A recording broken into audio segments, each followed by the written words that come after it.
बिस्मिल्लाहिर्रहमानिर्रहीम। Zero land की तलाश। मुसन्निफ इब्न-ए-सफ़ी। इमरान सीरीज़।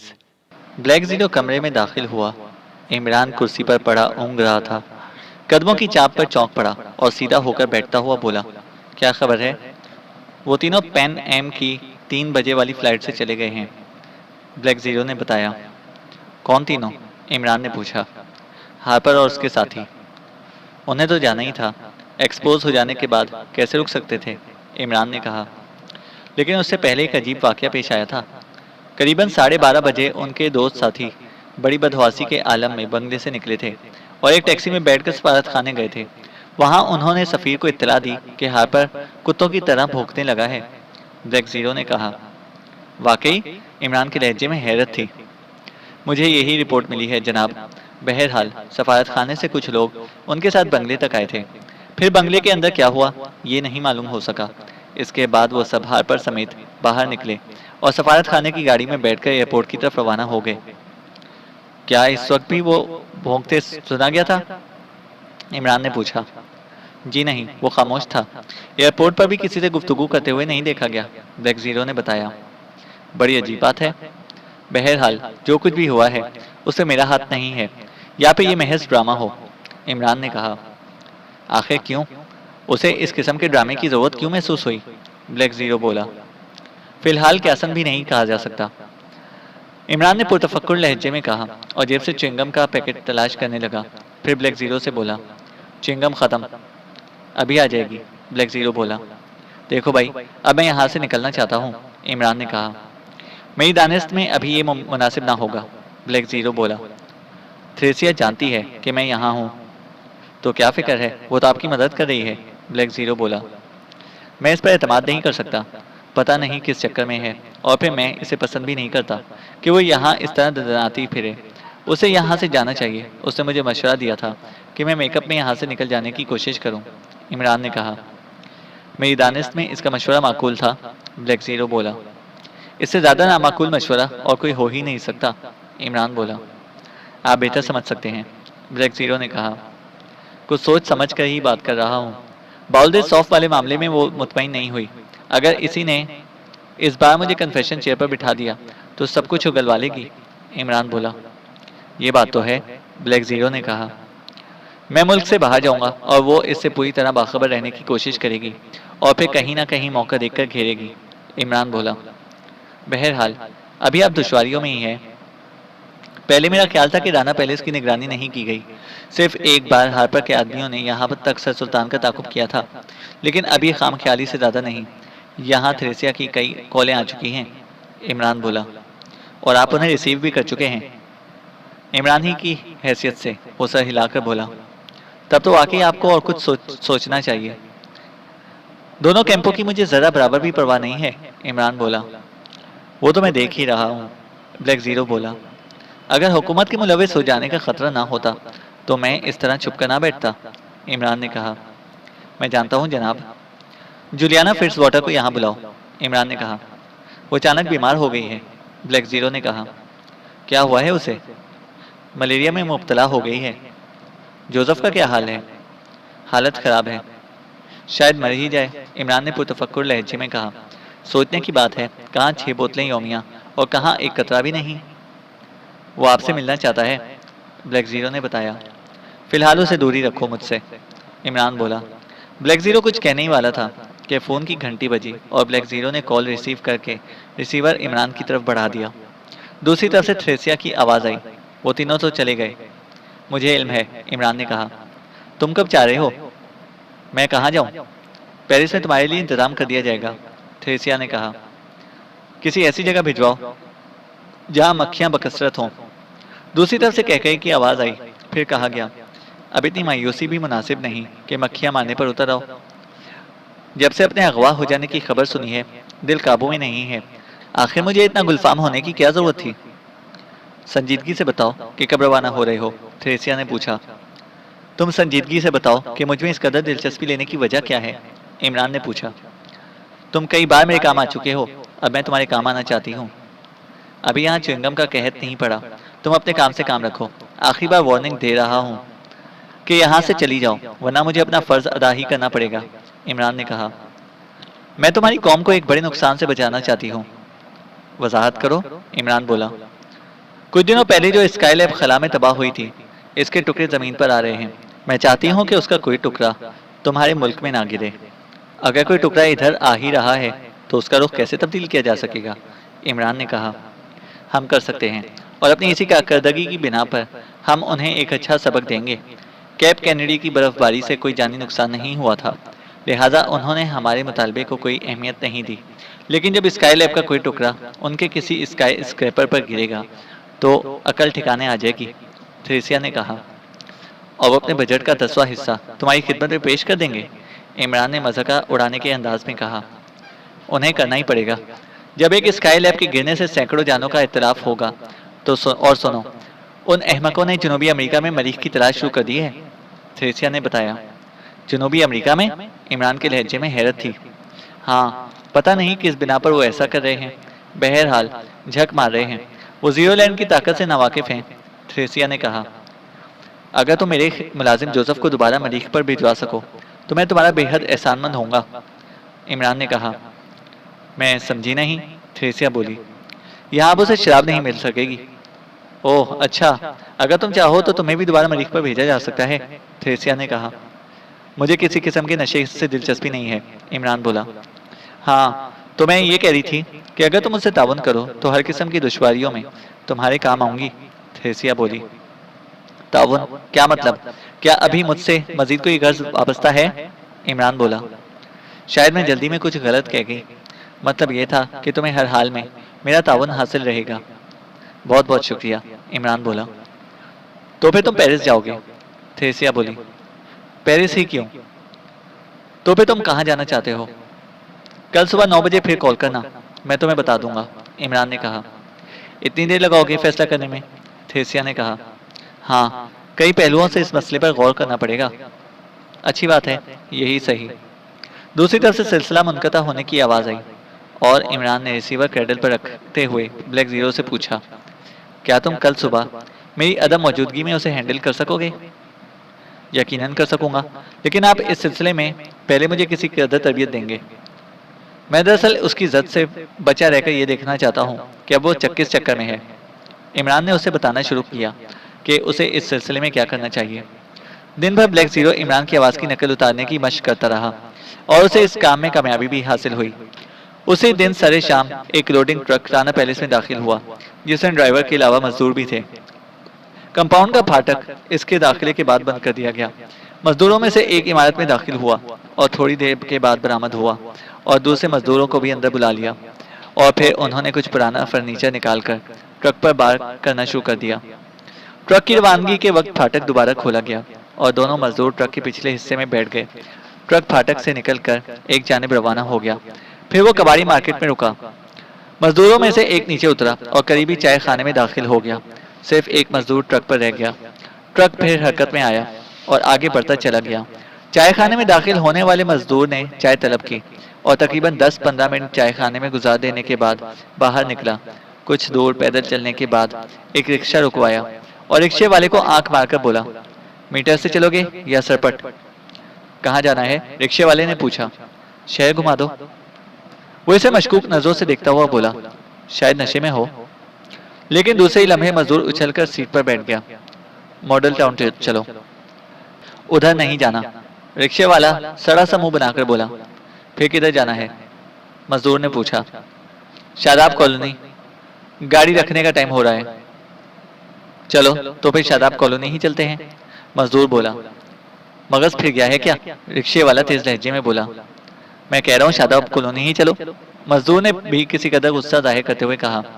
चलो, लेकिन याद रखना मुझे कमजोर नहीं पाओगे। अबे तो क्या कुश्ती भी लड़ोगे? मजदूर ने हंसकर पूछा।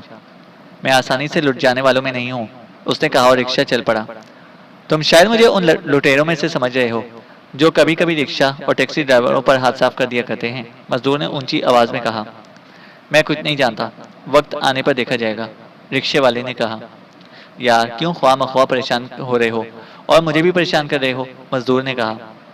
मैं एक शरीफ आदमी हूँ, सिर्फ मेहनत मजदूरी पर गुजारा है, रिक्शे वाला बोला। तो फिर मॉडल टाउन की बजाय शादाब कॉलोनी क्यों जा रहे हो? कोई बातें करने को नहीं मिल रहा था। क्या किसी सोने की कान के मजदूर हो? नहीं यार, छड़े हैं अपन तो, इसीलिए सोने की कान ही का मजदूर समझ लो। कौन है आगे पीछे जिसकी फिक्र होगी, बस कमाना और उड़ाना, मजदूर ने कहा। मैं वाकई शादाब कॉलोनी ही ले जाऊंगा, रिक्शे वाले ने कहा। मैं कभी से मजाक समझा था, मैं भी शादाब कॉलोनी ही जा रहा था। याद रखो वो मॉडल कॉलोनी की बस जा रही है, ज्यादा भरी हुई भी नहीं है, उसी से चले जाओ। क्या तुम ये समझते हो कि मैं तुम्हें किराया नहीं दूंगा? मजदूर ने कहा। अच्छी बात है, तो चलो। लेकिन खामोश रहने की नहीं हो रही, बातें करते चलोगे? मजदूर ने कहा। यार वाकई झकी ही मालूम होते हो, क्या बातें करते चलो, मेरे रिश्तेदार भी नहीं हो कि मामा खाला की खैरियत ही पूछ लो, रिक्शे वाला बोला। कोई है ही नहीं, पूछोगे क्या? मजदूर बोला। क्या काम करते हो? कबाड़े का, मजदूर ने जवाब दिया। रहते कहाँ हो? रिक्शे वाले ने पूछा। मॉडल कॉलोनी की एक कोठी के सर्वेंट्स क्वार्टर में। वहाँ कैसे जगह मिल गई? कोई जानने वाले हैं? हाँ, मेरा दोस्त इस कोठी में बावर्ची है, मजदूर ने बताया। रिक्शे वाला खामोश हो गया। जरा देर बाद मजदूर ने कहा, मुझे एक ऐसे ऑटो रिक्शा गैराज की तलाश है जिसके आसपास कौवे बोलते रहते हों। अब क्या पागलपन की बातें भी करोगे? रिक्शे वाला हंसकर बोला। नहीं भाई, मुझे अपने एक दोस्त की तलाश है जो इसी शहर में रहता है और ऐसे ही एक ऑटो गैराज में के पास रहता है जहाँ हर वक्त कौवे बोलते रहते हैं। तुम भी इसी शहर में रहते हो? रिक्शे वाले ने पूछा। वो मेरे बाद आया था, उसे मेरा पता नहीं मालूम था। इस दरमियान मैं अपने गांव गया हुआ था, वहां सुना कि वो भी यहीं है। गांव में उसने किसी को बताया था कि वो एक ऑटो गैराज के ऊपर रहता है जहां नीचे इंजनों का शोर रहता है, ऊपर कौवों की काएं काएं। और तुम इस पते पर उसे ढूंढने निकले हो, इसलिए मुझे रोका था और इसीलिए शादाब कॉलोनी जा रहे हो कि मुझसे ऐसे ऑटो रिक्शे का पता पूछो, रिक्शे वाला बोला। यार तुम तो समझ गए, मजदूर हंसकर बोला। शायद तुम्हें भी मेरी ही तरह जासूसी नावल पढ़ने का शौक है। शौक तो है, लेकिन मैं तुम्हारी तरह झकी नहीं हूँ, रिक्शे वाला बोला। यार जरा सोच कर बताओ, कहाँ है ऐसी जगह? मजदूर ने कहा। भाई कौवे कहाँ नहीं बोलते, रिक्शे वाला बोला। लेकिन हर जगह बहुत ज्यादा नहीं होते, मजदूर बोला। हाँ ये बात तो है, रिक्शे वाले ने कहा और रफ्तार कम करके रिक्शे को सड़क के किनारे रोक दिया। क्या बात है? मजदूर ने पूछा। कुछ याद आते आते रह जाता है, रिक्शे वाले ने पुरतफक्कुर लहजे में जवाब दिया। यार सोचो, शायद मेरा काम ही बन जाए। पता नहीं क्या बात है, जब भी सोचता हूँ मुंह में दही बड़ों का मजा आने लगता है, रिक्शे वाला बोला। अच्छा, मजदूर के लहजे में हैरत थी। अरे वो मारा, दफतन रिक्शे वाला उछल पड़ा। वाकई, मजदूर भी उछल पड़ा। हाँ यार, चिड़ियाघर, चिड़ियाघर के पास कई गैराज हैं। ओह ठीक कहते हो, मजदूर ने कहा। दही बड़ों का जायका और कौवों की आवाजें, बिल्कुल ठीक है, मुझे भी याद आ गया। चिड़ियाघर के फाटक के करीब ही एक चाट हाउस है, वहीं तुमने दही बड़े खाए होंगे और चिड़ियाघर पर मंडलाने वाले कौवों की आवाजें भी सुनी होंगी। हाँ हाँ, यही हो सकता है। तो बन गया तुम्हारा काम, रिक्शे वाला बोला। शायद बन ही गया हो, मजदूर ने कहा और रिक्शे से उतरकर 10 रुपए का नोट रिक्शे वाले के हाथ पर रख दिया। अरे वाह, नहीं यार, इसे अपने पास ही रखो, रिक्शे वाला बोला।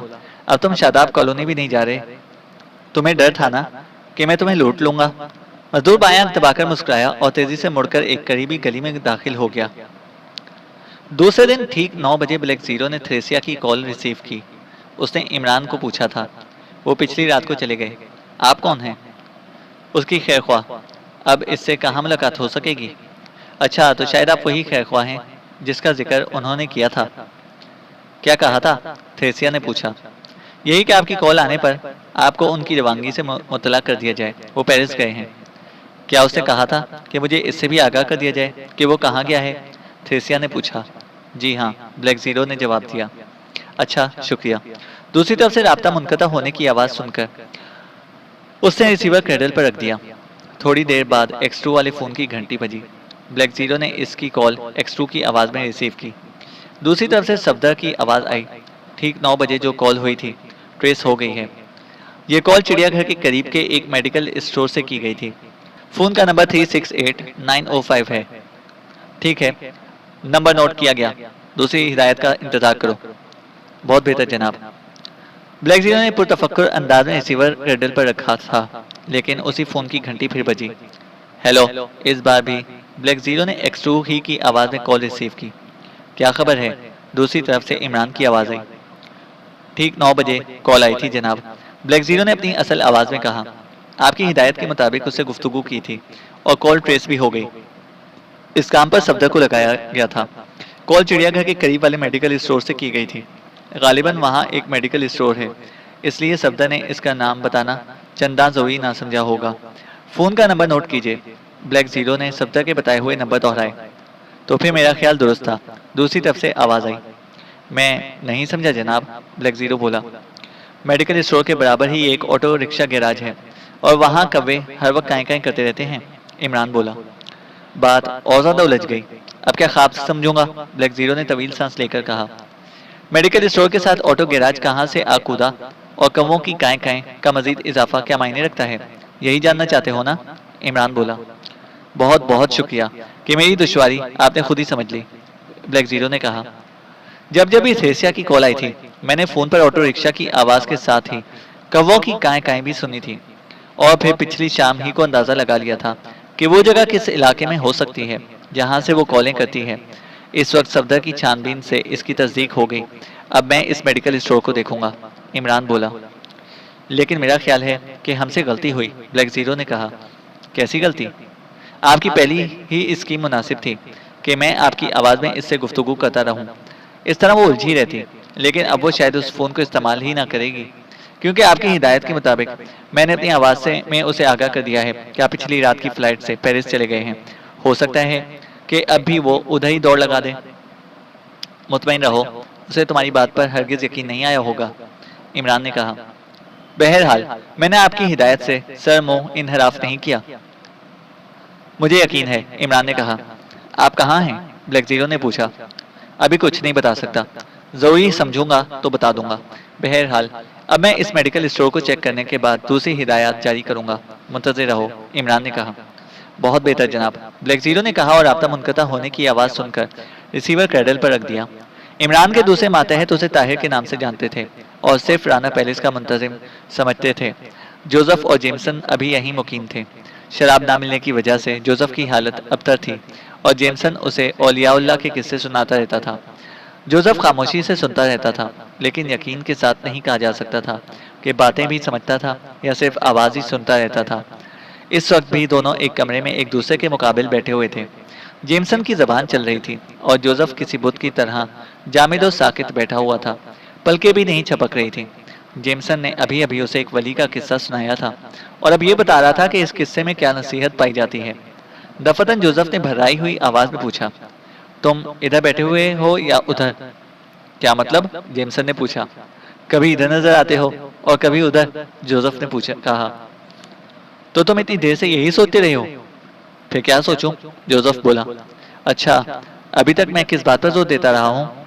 जोसेफ ने कहा। शायद शायद अंगूर की काश्त पर, जोसेफ ने कहा। जेमसन ने अपना सर पीट लिया और जोसेफ ने ठंडी सांस लेकर कहा, मुझे मेरे हाल पर छोड़ दो। गुनाहगारों के लिए अजाब शदीद है, सो भुगत रहा हूँ। खुदावन ने पहले ही इस अजाब से आगाह कर दिया था। मुझ बदबख्त ने कान नहीं धरे थे। तुम्हारा इलाज वर्जिश है, हर आधे घंटे के बाद वर्जिश किया करो, जेमसन बोला। उस नामुराद के बगैर मुझसे कुछ भी नहीं हो सकेगा, जोसेफ ने कहा। वहम है तुम्हारा, तुम सब कुछ कर सकते हो, जेमसन ने कहा। बस ख्याल है बॉस का, वरना यहाँ से निकल भागता, जोसेफ बोला। इससे क्या होता? जेमसन ने पूछा। वो मुझे पकड़वा कर फिर मरीख पर भिजवा देती, जोसेफ ने कहा। हद हो गई, इसके लिए तुम फिर मरीख पर जाना चाहते हो, जेमसन ने कहा। अरे भाई जेमसन, इसके लिए तो मैं नापैद होने के लिए को भी तैयार हूँ।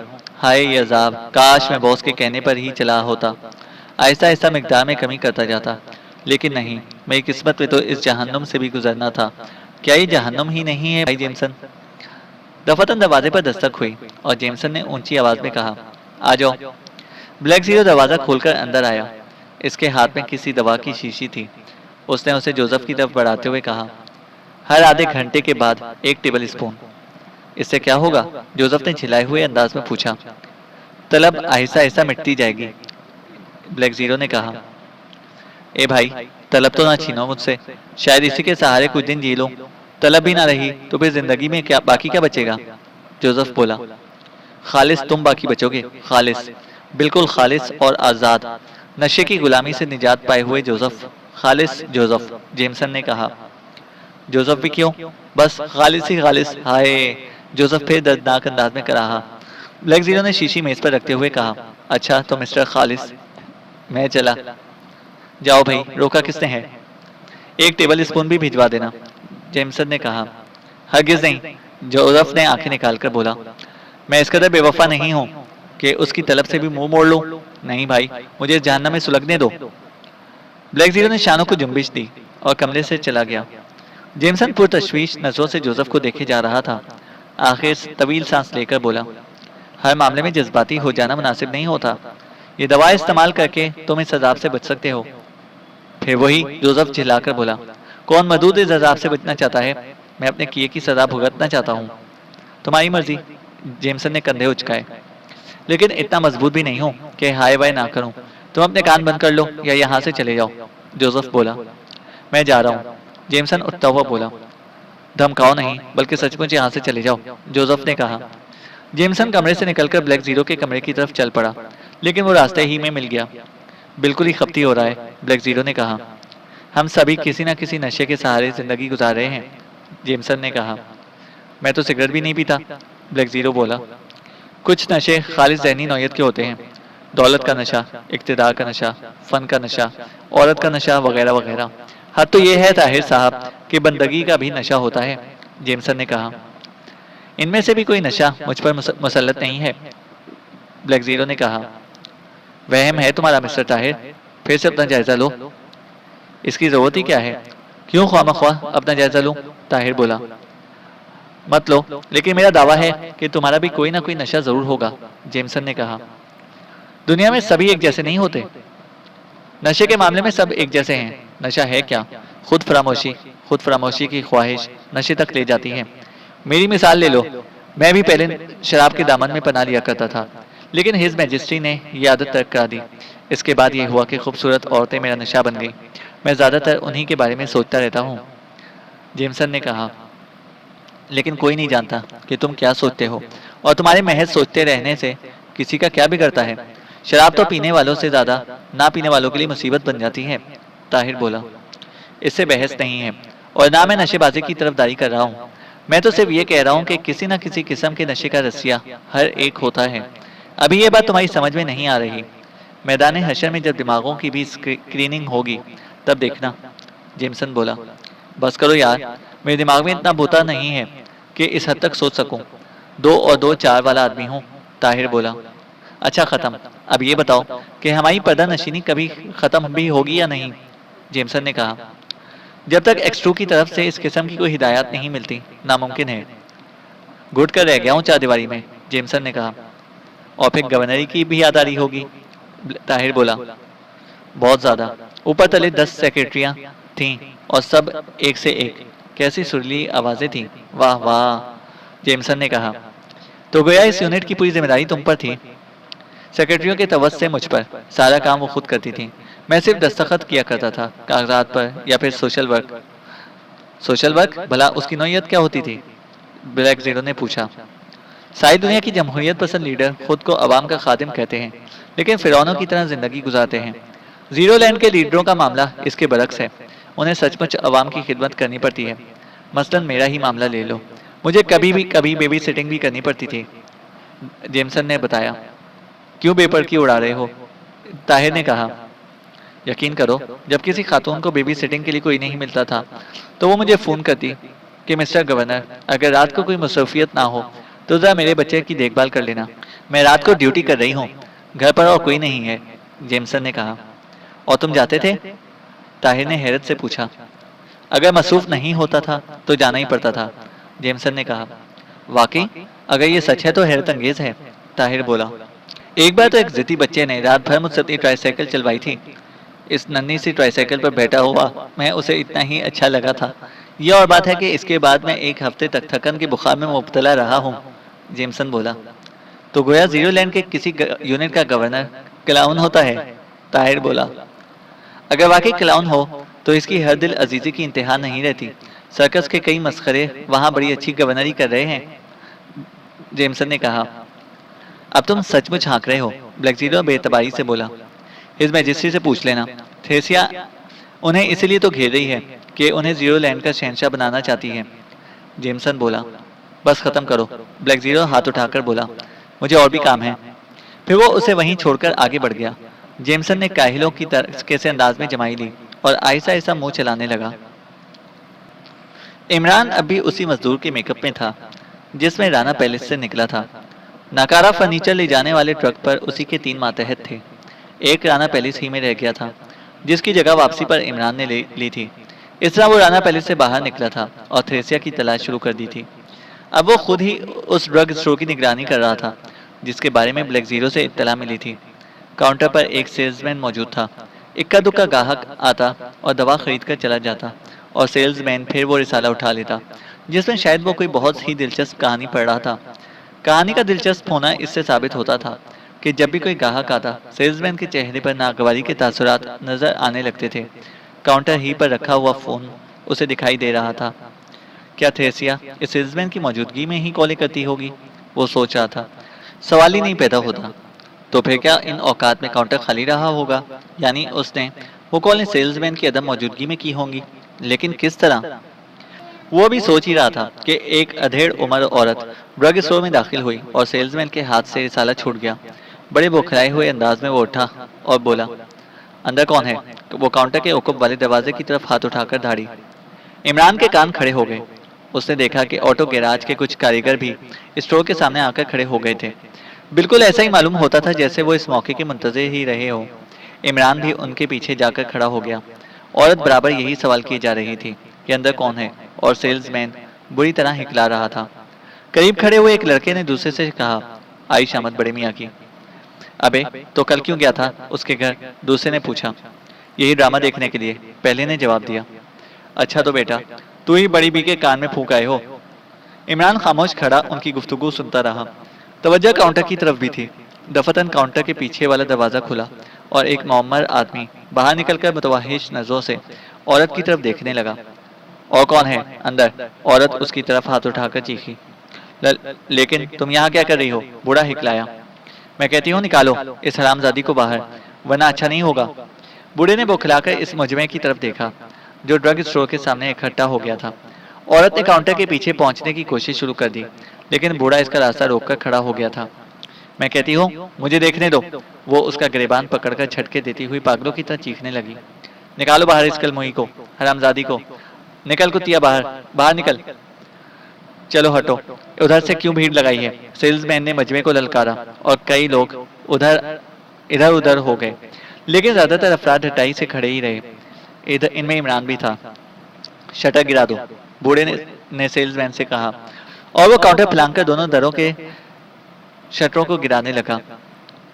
कुछ लोगों के चेहरों पर मायूसी पड़ी जा सकती थी। अंदर से अब बूढ़े के चीखने की आवाज भी आ रही थी। इमरान ने गैराज के एक लड़के के कंधे पर हाथ रखकर पूछा, क्या किस्सा है यार? बड़े मियाँ की बेगम ने धावा बोला है। लड़का हंसकर बोला। क्यों, किस लिए? इमरान ने पूछा। बड़े मियाँ आजकल अंदर एक क्रिस्टान औरत को लिए बैठे रहते हैं, उस लड़के ने बताया। कब से? ये तो बहुत शरीफ आदमी मालूम होते हैं। इमरान बोला। कोई हफ्ते भर से आती है, कहते हैं कि इससे इनकम टैक्स का हिसाब बनवा रहा हूँ। तो होगी यही बात, आखिर ये बेगम साहिबा क्यों चढ़ दौड़ी? इमरान ने कहा। गिराजी के एक लौंडे की हरकत है, जड़ दिया जाकर बेगम से। अच्छा, लेकिन क्या वो औरत एक हफ्ते पहले भी दिखाई दी थी? नहीं तो, लड़के ने गौर से इमरान को देखते हुए पूछा, जवाब दिया। इमरान उसके पास से हटकर चाट हाउस के सामने आ खड़ा हुआ। वहां रुकने का जवाब तो पैदा करना ही था। भला उस कलमोई हरामजादी के दर्शन किए बगैर वहां से कैसे टल सकता था? दही बड़े खाता और दिल ही दिल में थ्रेसिया को सलवाते सुनाता रहा। दही बड़े थे या क्यामत, ये कहना भूल गया था कि ऊपर से भी मजीद मिर्चें ना डाली जाएं।